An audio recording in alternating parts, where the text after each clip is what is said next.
आइए मैं news reporter Dhanushka सरकार अपनी सहकर्मिनी झनक सिंह के साथ आप सबसे इन सबका परिचय करवाती हूँ। तो सबसे पहले हमारे बीच मौजूद है राजनीति के वरिष्ठ खिलाड़ी श्रीमान चालू यादव जी,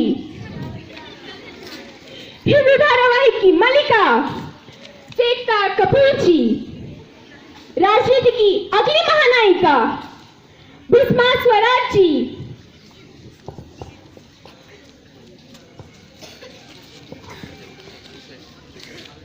फिल्म जगत के हास्य नायक परेश चावल जी, फिल्म जगत की बड़ी नायिका पाखी सावंत जी, जिन्होंने हाल ही में अपनी नाक की सर्जरी करवाई है, जिस वजह से उन्हें काफी विश्राम की जरूरत है, लेकिन वह हिंदी का प्रेम है। क्या मतलब है आपका? आप मेरे व्यक्तिगत जिंदगी को क्यों सार्वजनिक कर रहे हैं? आखिर मैं देश की बेटी हूँ। बैठ जाइए पाखी सावंत जी। मेरा उद्देश्य आपका अपमान करना नहीं था। मैं तो बस ये कहना चाहती थी कि नाक की सर्जरी के बाद आप और भी खूबसूरत हो गई है। और इसके बाद है हास्य जगत के बादशाह कुटिल शर्मा जी, राजनीति की बड़ी खिलाड़ी अपनी काया बिखेरते हुए कायावती जी, तालियां। स्वागत के पश्चात मैं न्यूज रिपोर्टर झनक सिंह अपने पहले राजनीति के बड़े ही चालू खिलाड़ी श्रीमान चालू यादव जी से अपना पहला प्रश्न पूछने जा रही हूँ। तो बताइए चालू जी, हिंदी दिवस किस लिए मनाया जाता है?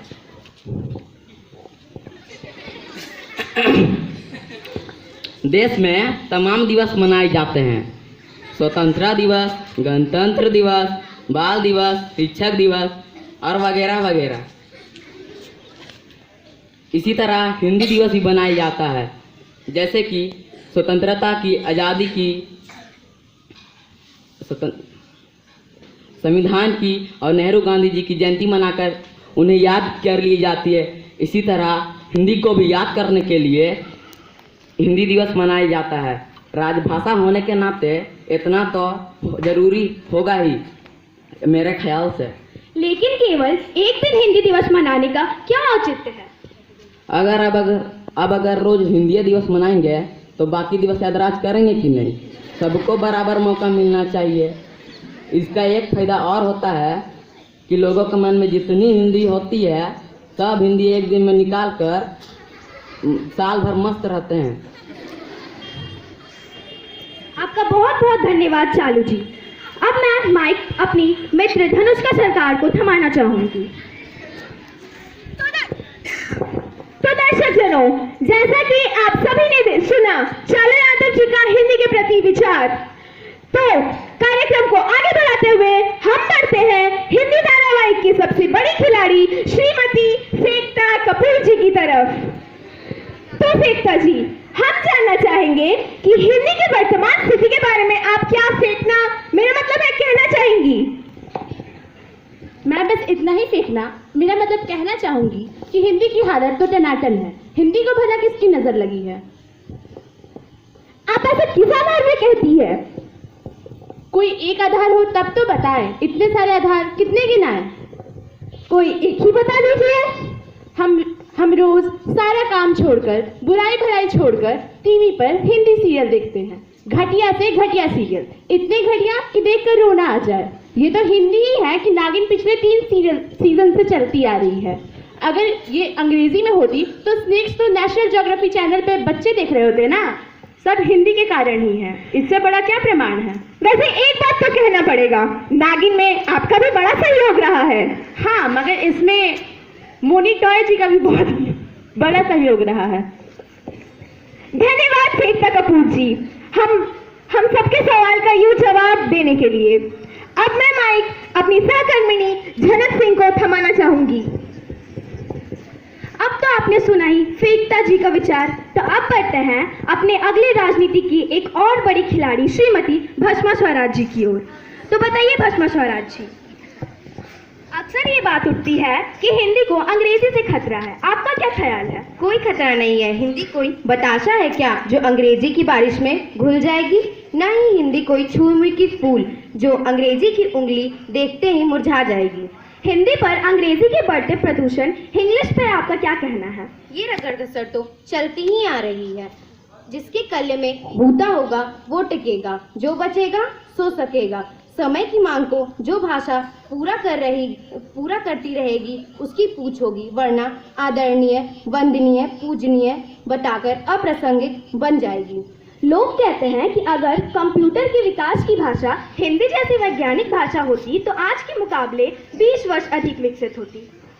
ये बात तो हम पिछले 20 साल से सुन रहे हैं, तो क्या वहाँ कहीं सुप्रीम कोर्ट का स्टे है हिंदी में कंप्यूटर के विकास पर? बताओ, निकलो आगे, झूठे से आपा न करो।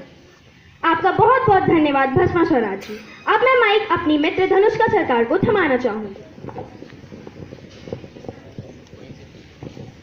तो दोस्तों, जैसा कि आप सबने देखा कि श्रीमती भस्मा स्वराज जी के हिंदी के प्रति क्या विचार हैं, तो कार्यक्रम को आगे बढ़ाते हुए हम बढ़ते हैं फिल्म जगत के हास्य अभिनेता परेश शावल जी की ओर। तो परेश जी, हम जानना चाहेंगे कि बॉलीवुड वाले जो हिंदी की रोटी खाते हैं, आखिर हिंदी बोलने से क्यों कतराते हैं? रे देवा, इसके पीछे तो आर्थिक मजबूरी है। असल में 3 घंटे के सिनेमा में काम करने वाले हीरो हीरोइन को कुछ 1 करोड़ रुपए मात्र मिलते हैं। एक बार जहां सिनेमा पूरा हुआ, इनके लिए डायलॉग लिखना भी बंद कर देते हैं। अब इतने पैसे तो हर कलाकार के पास होते नहीं कि जिंदगी भर पैसे देकर डायलॉग लिखाते रहे। 50 खर्चे होते हैं। उनको अपने माफिया को उगाही देना होता है, अपनी पहली बीवी को हरजाना देना होता है, एक फ्लैट बेचकर दूसरा फ्लैट खरीदना होता है। हालात यह है कि तमाम खर्चे के बीच वह इतने पैसे नहीं बचा पाता कि किसी कायदे के लेखक को पैसे देकर डायलॉग लिखा ले। मजबूरी में वह न चाहते हुए भी अपने हालात की तरह टूटी फूटी हिंदी अंग्रेजी बोलने पर मजबूर होता है। बॉलीवुड वाले जो हिंदी की रोटी खाते हैं, हिंदी बोलने से क्यों कतराते हैं? इसका जवाब जरा विस्तार से पाखी सावंत जी आप दीजिए, क्योंकि यह सिनेमा वालों से जुड़ा है और इसलिए जवाब में ये दिल मांगे मोर की खास फरमाइश है लोगों की। अब हिंदी चुकी वह थोड़ी बहुत समझ लेता है, लिहाजा उसे पता लग जाता है कितनी वाहियात बोल रहा है। फिर वह घबराकर अंग्रेजी बोलना शुरू कर देता है। अंग्रेजी भी यह सुविधा होती है, चाहे जैसे बोलो असर करती है। आत्मविश्वास के साथ कुछ गलत बोलो तो कुछ ज्यादा ही असर करती है। बोलचाल के युग में जो कुछ गलत हो जाते हैं, उन्हें ये लोग अपने शरीर की भाषा यानी बॉडी लैंग्वेज से पूरा करते हैं। बेहतर अभिव्यक्ति के प्रयास में कोई हीरोइनें तो अपने पूरे शरीर को लैंग्वेज में ही झोंक देती है। जीवा भूख रहती है, शरीर बोलने लगता है। आपके हिसाब से हिंदी कितनी सक्षम है? अब हिंदी लाख वैज्ञानिक भाषा हो, लेकिन इतनी सक्षम नहीं कि जबान के बदले शरीर से निकलने लगे। तो यह अभिनेता हिंदी बोलने से कतराते नहीं। उनके पास समुचित डायलॉग का अभाव होता है, जिसके कारण वे हिंदी नहीं बोल पाते हैं। आपका बहुत बहुत धन्यवाद पाखी सावंत जी।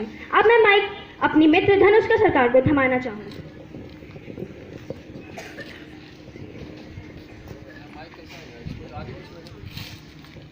तो मित्रों, अब आगे बढ़ते हुए मैं चाहती हूँ हमारे हास्य जगत के शहंशाह श्रीमान कुटिल शर्मा की ओर।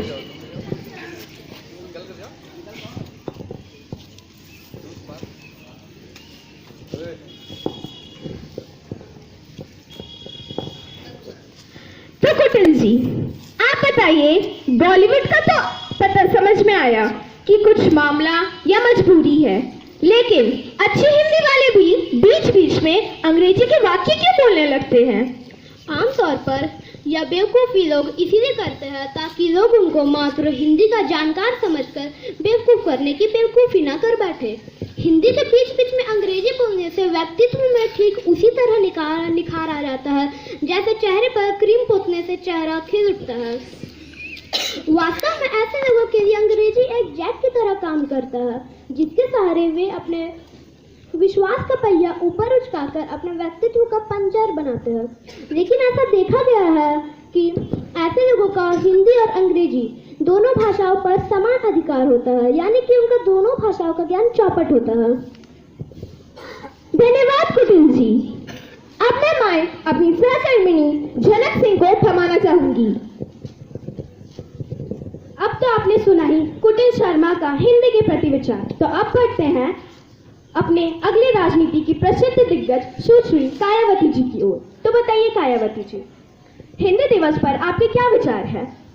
हमें तो ये हिजाब लगाकर जवान दिखने की कोशिश लगती है। जो करना है करो, वरना किनारे हटो। अरने रोदन मत करो, जी घबराता है।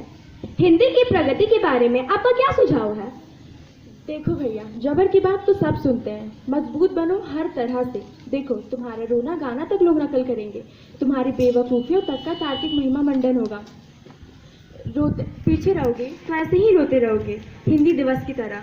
इसलिए समर्थ बनो। वो कहते हैं कि वो क्या कहते हैं, हाँ, वो कहते हैं कि इतना ऊंचा उठो जितना ऊंचा उठा गगन है। आप क्या खास करेंगे इस अवसर पर?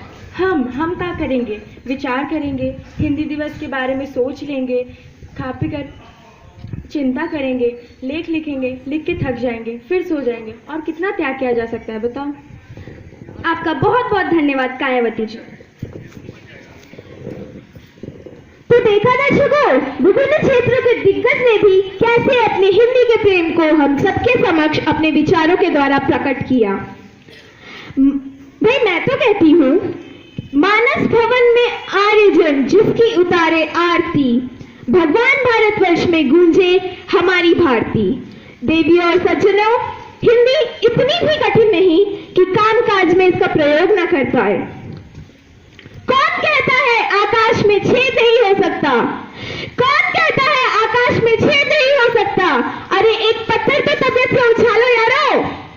इसी उमंग के साथ, कैमरामैन गणेश के साथ मैं धनुष का सरकार आप सबसे विदा लेना चाहूंगी। धन्यवाद।